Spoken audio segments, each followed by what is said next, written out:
Dress में आना है, कैसे देखते हैं आप इस डिसीजन को? देखिए, ये 2017 में भी एक इस तरह का फरमान जारी हुआ था कि भी सभी कर्मचारी अधिकारी जो है ड्रेस कोड में आएंगे। तो उस वक्त क्या हुआ कि मैं प्रेसिडेंट था, तो हमने भी अपने लोगों को बोला ठीक है भाई, ड्रेस कोड के लिए अगर बोल रहे हैं तो ठीक है। तो हम लोगों ने भी ड्रेस कोड में यानी कि ट्राउजर में आना शुरू कर दिया, जीने छोड़ के। हुआ क्या, हमारे लोगों ने, हमारे कर्मचारियों ने पैंटें सिलाई, ट्राउजर सिलाए और ऑफिस आना शुरू किया ट्राउजर में। तो बाद में क्या हुआ, 1-2 महीने के बाद कुछ अधिकारी लोग ही है जो है जीन में आना शुरू हो गए। जब अधिकारी जीन में आना शुरू कर गए तो हमारे लोगों ने फिर से जीन में पहनना शुरू कर दिया। तो इस बार अभी पता चला कि एक फरमान फिर से यही जारी कर दिया कि ये सब लोग जो है ट्राउजर में आएंगे। तो हमारा प्रशासन से ये आग्रह भी रहेगा, निवेदन भी रहेगा कि अगर ड्रेस कोड आपने शुरू करना है तो या तो ठीक से उसको इम्प्लीमेंट किया जाए, सबके लिए इम्प्लीमेंट की जाए, अधिकारी के लिए भी इम्प्लीमेंट की जाए। नंबर 2, इतनी जल्दी में जिस तरह से उन्होंने फरमान जारी किया कि भी अगर कोई जीन में आता है तो हम जो है उसके अगेंस्ट जो है ना डिसिप्लिनरी एक्शन लेंगे। तो इतने जल्दी तो कई लोगों के पास तो है ही नहीं ट्राउजर। अगर अब आप बोलें कि नहीं जी आप जीन छोड़ दो, सबके पास जीन में ही आते थे कर्मचारी लोग, एकदम तो ये इम्प्लीमेंट नहीं किया जा सकता है। हम चाहेंगे ना भी करें इसको, क्योंकि इसके लिए तुम्हारे को थोड़ा समय देना पड़ेगा। अब एक ट्राउजर जो है उसकी सिलाई जो है 1000 रुपये है, यानी कि 2000 की एक ट्राउजर पड़ती है।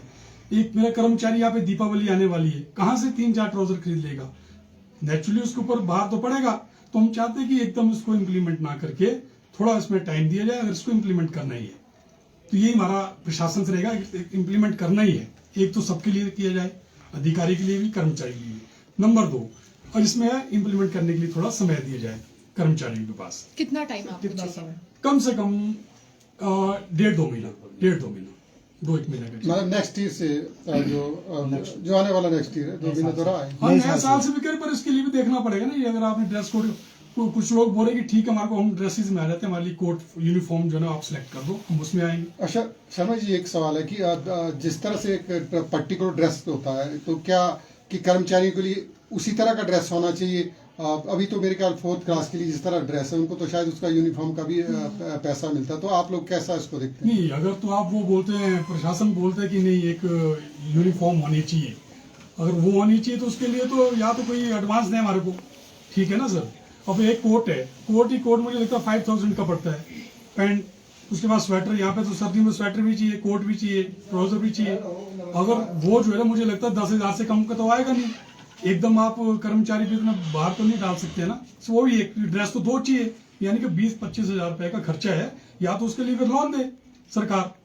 अगर आप बोलते कि ठीक है सिर्फ जीन नहीं पहनी और टी शर्ट नहीं पहनी है तो उसके लिए ठीक है, उसके लिए तो हमारे पास 1-2 महीना काफी है। 2 महीने के बाद जो कंप्लीट जो है ट्राउजर में आने के लिए तैयार है, पर सबके लिए।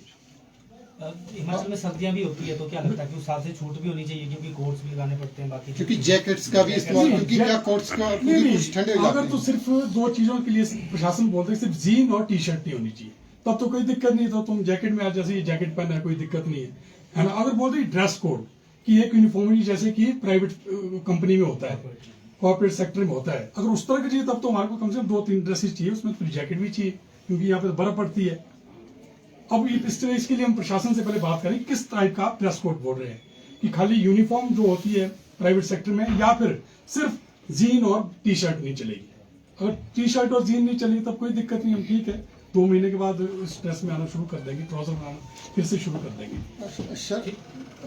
शर्मा जी, उस एक आपका शपथ ग्रहण समारोह था जो नई जो कार्यकारिणी है, वो कल के लिए ड्यू था, क्या स्थिति है और नेक्स्ट कब होगा, और होगा तो किस तरह का कार्यक्रम होगा आप लोगों का? हाँ देखिए, कल के लिए हमारा शपथ ग्रहण समारोह के जो कल की जो तिथि थी उसमें माननीय मुख्यमंत्री महोदय ने आना था। अब जैसे कि आप जानते हैं कि माननीय मुख्यमंत्री भी वो अपना स्वास्थ्य लाभ ले रहे हैं एम्स में, तो उनका आना भी संभव नहीं है। तो जैसे ही वो आएंगे, अब इसको हमने जो अपना शपथ ग्रहण समारोह है इसको हमने फिलहाल स्थगित कर दिया है।